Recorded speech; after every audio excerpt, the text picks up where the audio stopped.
everybody. Welcome to Movies in the Man Cave. Cool. Yeah. Very first episode of the Marvel-athon Yeah. is what Jared has coined it, and I endorse that Yep. very much. It's gonna be sweet. I don't know if we've mentioned it, but the Avengers comes out on like May 5th. Yeah, it's kind of a big deal. Kind of a big deal. So, Marvel has had 5 movies leading up to the Avengers: Iron Man 1, Iron Man 2, Incredible Hulk, Captain America, and Thor. So, we thought, leading up to that, we'd review those movies, and then, as soon as the new one comes out, we'll let Cap you know. it all off. Bam! Yeah. We've already done a Thor review, so go back in our library. Yep. The archives. Yes, the archives is the word I was looking for. And find the Thor review if you like. It doesn't have the cool Marvel-athon intro. No. This one might not either. There might be copyright issues, and it might get shut down on YouTube. Who knows? That happens Who sometimes. knows? But we're going to start today with reviewing Iron Man. Uno. Yeah. Did you want to go first? I can. I suppose. Let it begin. So let's get this thing started. Iron Man. I believe we saw this in the theater, did we not? We did. Yes. Pretty much like right out the gate with this movie, it's amazing. Kick starts with Back in Black. Yes, it does. I mean, you can't. There's no way that movie's gonna steer wrong. And I don't know. I feel I'm stumbling because it's just like, how can you not love this movie? Robert Downey Jr. was the perfect choice to play Tony Stark, and not only because like RDJ, I'm gonna call him, just for Shorten it up. Yeah, we're kind of like that. He obviously had his substance abuse problems in real life, and then Tony Stark obviously has the substance abuse. So it was kind of like ironic that they put them together. But it works. It totally works. He plays a very smarmy, smug, womanizer, billionaire genius, and he plays it to perfection. I only thought that after I saw the movie. I thought he was a terrible choice until I saw the movie, which was my bad. Yeah, my bad. Yeah, and it had the Heath Ledger as the Joker effect, where you're just like, really? And then you see it, and it's like, dang. Action in this movie. When he first builds the Iron Man suit, what's it, Iron Man Mark 1 or whatever you want to call it, the big gray suit. You're kind of like, oh, that thing's a big clunker or whatever. And he comes out, guns ablazing, flamethrower chucking everywhere, and it's just like, sweet. Yeah.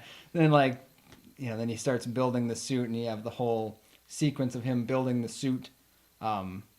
My favorite part being the comedy.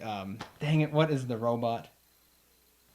The hand robot. I don't know if that one thing? has a name. I thought it had a name. Anyway, Jarvis, yeah, who's his butler robot guy. But then he has this little that assistant thing. But the best part for me was when he crashes while test the flight, and then the stupid thing comes over with the fire extinguisher and just.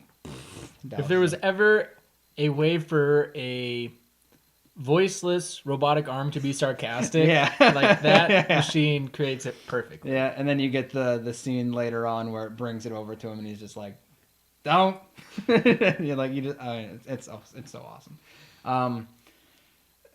The one downside I will give it, and it's nothing, is that I wasn't a fan, and I still am not a total fan of Gwyneth Paltrow as Pepper Potts.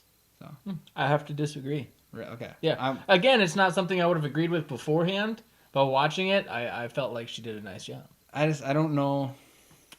I'm probably just not a big Gwyneth Paltrow fan, so it's like. Okay. Yeah. I felt like they had some good chemistry between the two of them. The relationship, but not really a relationship going on. Yeah, the story's cool. The storyline with the two is cool, but other than that, yeah, I feel like I'm not giving it justice because it's just like, to me, it's just so awesome. The action in the movie is just incredible. It's hard to hit all the high points because there are so many high points. I'm going to start by saying that on my personal flick chart, not the Movies in the Man Cave flick chart, but on my personal account, Iron Man is currently my number 1 movie. Nice. And I do not feel bad about that at all. I wouldn't. I feel like it deserves there. It's got Dark Knight right behind it. Mm-hmm. And it's tough to choose between the two, but I think I would choose Iron Man. Same reasons as you. First of all, the humor, the sarcastic wit. I mean, Downey Jr. throws out one-liners left and right that are just. I'm sorry. I'll just call him Junior. But yeah, I'm gonna call him Junior. I mean, he's got it's amazing. Scathing insults that just boom, boom, boom come out right after. Yeah, he's the timing. Yeah, that's what it is. Wonderful, amazing. And like you said, the whole testing sequence is amazing. It's so long before he actually builds even that Mark 1 suit. And we're almost an hour into the movie, I think, by the time that thing shows up. But it doesn't feel slow for a second. No, they did a really good job telling the backstory with everything. And, I mean, you get, maybe 3 to 5 minute history of Stark Industries, but you feel like you know the whole backstory with his dad and Obadiah Stane and everything. Like, Obadiah Stane, I don't think was the greatest villain. Yeah. Personally, I think that would be maybe my one downside for this movie. First of all, it's hard to believe that's Jeff Bridges. Yeah. I mean, that is an insane transformation he makes for this movie. Yeah. You take him from the dude and put him in this, and it's nothing alike. Obadiah abides. So I would say that's my one downside is the villain in this one. Yeah, I can see that. We showed it in the intro. My favorite scene is the tank scene, which is like this one little missile shoots off his wrist, and then he's just walking away like no big deal. And yeah, and that's right after a huge firefight. Yep. And then that tank fires off. It's very reminiscent almost of the Indiana Jones sword gun scene. Yep. Where there's like this build up, you see this giant tank, and it just picks up his little missile. Yeah, he basically throws a stone at it. Yeah. So it's got shades of that to it, and it's great. It's so good. Yeah. It hinted at War Machine. Yeah. Which for comic book, somebody watching it's not gonna know. If they haven't read the comics or followed the cartoon or anything, they don't know what War Machine is. So like, you see War Machine hinted at, and that's like a teaser. Yep. And then obviously at the end credits of this one is where they began. Yep, they begin the whole Shield seeds story. Well, Shield was throughout the whole thing. Right, but they had an agent, but the Avengers initiative, kind of starts at that, and that's where your mind's first officially blown when you see Fury talk to him about the Avengers initiative. Yeah, I still remember the goosebumps when. I mean, because you kind of don't know what Sam Jackson's going to be. You kind of see him in there, and it's like, what's going on? And then you see the eye patch, and it's like, really? And then he's like, yeah, I'm Nick Fury. And I'm like, what? And I love it. Absolutely. Love it. We are going to be watching all 5 of the pre-movies back to back, coming up in a couple of weeks here. And I'm very excited for that. The only thing that sucks is that this one's first, because we're watching them in order. So to me, it's like you got the high point, and it's right away, and then it's kind of, the other ones are all good. But, we're starting it off with the bang, and then you kind of got some rolls. So for my money, you can't top this movie. It really is probably my number 1 favorite movie. It's been really hard for me not to watch it, knowing that we have the marathon coming up. Yeah, like I want to watch it all the time, and I'm just like, no. Just a couple weeks, couple months away. I know Avengers is coming out, so gotta put it down. Yeah, that's not easy. No, but it'll be worth it. It'll be so worth it. Again, I feel like we're not giving it justice. It's hard to give it total justice. You just have to watch Junior like the whole movie. Right. You just have to watch it. He makes it. You just have to watch it. That's really all that it is. Yeah. All right.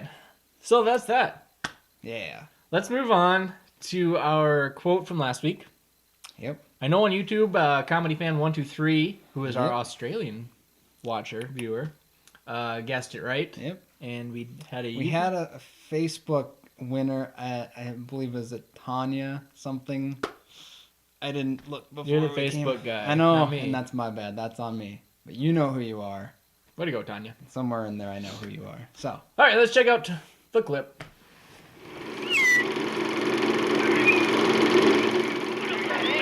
Good Lord. I've heard about this cat juggling. Cat juggling. Despicable.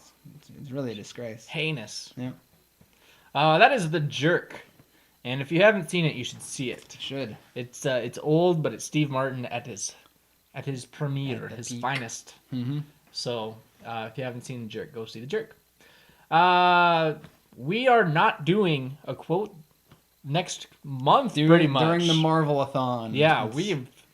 Boom, format has been destroyed. Yeah. Jared, why don't you explain, Mr. Photoshop Wizard? Well, instead of having a quote, we're going to quiz you on your superhero knowledge, if you will. We're going to show a picture of a superhero, any Marvel character. We'll give you that. Any Marvel character, since it is the Marvel-athon. But it's going to be slightly distorted. So you have to go out there and guess who that character is. Get it right, name on the show. Boom. This should be easy. The Marvel Universe only has, I think, like 2,000-3,000 characters in it. So, I mean, multiple choice practically. Exactly. So, here's the picture. Can you identify what Marvel character that is? Where should they be guessing, Jared? You can guess on Facebook / Movies in the Mancave or Facebook.com, really. Twitter at Mancave Movies. Thank you. And Area Voices and our YouTube channel. Yeah. All good places to comment. Yes. Have we ever got a Twitter comment before? Everybody's always on YouTube and Facebook. I don't know if we ever got a Twitter comment Twice, maybe twice in the history of the show. Man, good thing we keep up on that thing. Mm-hmm. Coming out this week, we've got Three Stooges. Yeah.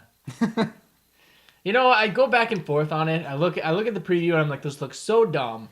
But then in part of me, I'm like, well, it is look a lot like the old Three Stooges, you know, and that was good humor at the time. And then Snooki shows up in the trailer, and I'm like, why did they have to do that? And she just throws it out the window for me. The only, you know what? No, no redeeming factors for you at all. No, I was gonna say it apparently has a slight cameo with Kate Upton in it, the Sports Illustrated swimsuit model. Oh, but still. I'm guessing her acting is crap, so the movie's just gonna... It does... I mean... No. I don't know. Will Sasso as Curly might be the only thing that's perfect casting. It is amazing casting. That's perfect casting. But... Yeah. No. What else have we got? We got Cabin in the Woods. I haven't seen much about that, but... It's supposed to be a twist on the... Cabin in the Woods genre, because that's kind of got a genre all to itself. It truly does. And this is supposed to turn it on its head, kind of like it's in a government experiment, something. Interesting. Yeah. Something in the woods. So yeah, I don't really know a lot about it either, but it's supposed to be one of the better horror movies to kind of hit theaters in a while. And then, what I'm excited for is Lockout. Yeah, it doesn't look too bad. The CG on it looks terrible, I have to say, but from the previews I've seen, Guy Pearce looks, I mean, he looks like Junior in Iron Man, throwing out one-liners like just left and right. Yeah. It's been described as Die Hard in space. Yeah. I can see that. Die Hard in space sounds good to me. Die Hard in space. Sorry. Won't call it. I don't know. So it looks good, except for some of the previews I've seen. The CG looks a little lacking. Well, they probably spent all their budget on Guy Pearce, who isn't a big name. I'm not a huge fan of. Like Memento's good at it stuff, but I'm not a Guy Pearce fan. Right. But this could turn me. I could sway. So that's what's coming out this week. Yeah, not much, but some. I think next week we're gonna go a little out of order. We're gonna go Iron Man 2. Hulk is next in line, but I think we're gonna go on to the second Iron Man next week. So join us for that review as Marvel-athon continues. As it marvels on. Dang it. As it flame-ons. Should we end the episode now? We can. Save some of your dignity. Yeah. All right, we'll see you next week, people.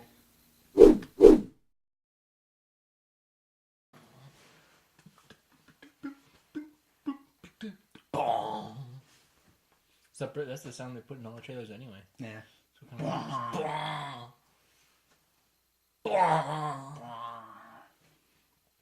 Are you ready?